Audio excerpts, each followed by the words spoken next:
So we start off the chapter with the aftermath of Creed's death, and while Homura is busy mourning him even though she had just met him officially a few minutes ago, Wise ends up showing up, and due to Wise's sudden appearance and the mind-shattering amount of guilt that he's currently feeling right now for killing his own ally, Jesse runs away. Now, we don't see him for the rest of the chapter, but I'm sure by the end of the arc, we'll see what comes of him once Justice finds out what happened.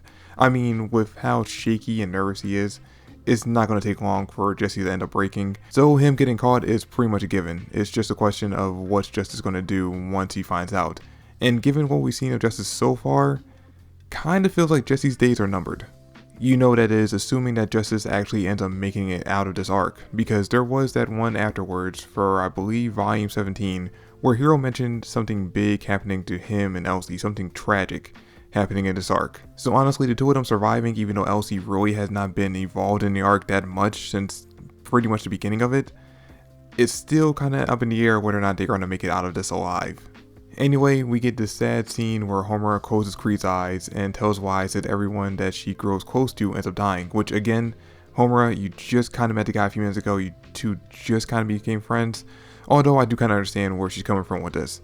Now, this scene made a lot of fans think that maybe after this arc, Homura might end up leaving the crew for a bit, out of fear that she would just end up getting everyone else killed. And while I don't think that's going to end up happening, I do see this becoming a running issue for her in the near future. Like maybe she become a little bit more distant and reserved from the other characters. And then eventually, an arc or two of her now, Shiki will find a way to snap her out of it. And then we go over to Rebecca meeting up with Laguna, and she asks him to take Witch to the Eden Zero while she, Happy, and Pino go destroy the All-Link system, which is a good mix of what she set up in chapter 159, where she said she was going to do both, destroy the All-Link system and make sure that Witch gets back to the ship. But you know, if I'm being honest in this situation, I kind of feel like Laguna should be the one to go back to destroy the All-Link system, while Rebecca ends up taking Witch back to the ship, because he can still use his abilities while she can't. And honestly, even if she could, her Ether Gear ability isn't really useful in this kind of situation. Now, we end up finding out that Laguna knows exactly where to find All-Link because Juno told him, right before he turned her back into water for some reason. And if I really had to guess that's the reason why, it's probably because he's trying to find a way to easily sneak her out the dome, or maybe she was just more hurt after their fight than I originally thought she was. Anyway, the two of them split up with Laguna promising to take care of Witch, mostly because she is the one that actually linked him to everyone else, so he kind of feels indebted to her. So this is basically his way of repaying her back for helping him out as much as she has. Although again, I would say that it would make a lot more sense for Laguna to go and handle destroying the All-Link system. Then we cut over to Shiki versus Shura, and we finally get to see exactly what Shura has been planning this whole time, because we knew parts of his plan, and we knew that basically it was to serve his dad up on a platter to Ziggy, hoping that they'd take each other out at best, and at worst that Ziggy would kill Poseidon. But the question I always had for that scenario was, what happens if Ziggy ends up surviving? Because I mean, yeah, Shura's strong, but even he has to know he's no match for him. And I think we all just kind of assumed that maybe he was going to use the All-Link system to control Ziggy, but it turns out his plans are actually a lot more messed up than that. Because what he actually plans on doing is using what are essentially 20,000 mini nukes that Narrow One has to, I guess, destroy the planet? I'm not exactly sure, he doesn't exactly elaborate what the plan is with those mini nukes. Anyway, he says that one of those nukes actually has the power to destroy an entire small planet. So you can imagine what kind of destructive force 20,000 have. Now, obviously this isn't going to end up happening, but since Hero is introducing this so close to the end of the arc, I actually have a theory as to how this still might end up being important.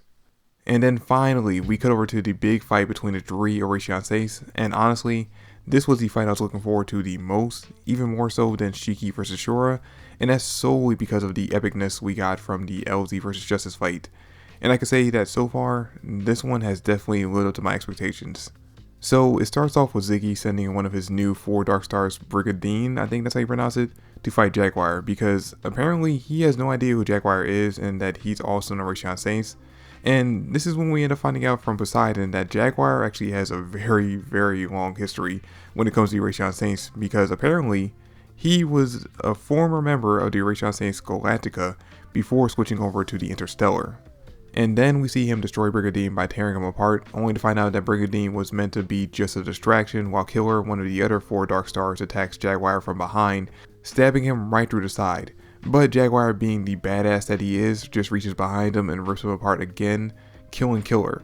So in the matter of like 3 pages, he's killed 2 of Ziggy's new Dark Stars. Then he goes in to attack Ziggy himself, but gets stopped by Ziggy's gravity ether gear, and while Ziggy has him trapped, Poseidon takes his opportunity to attack Jaguar by sending, I assume, 2 ether gear infused dice bullets through his head, killing him.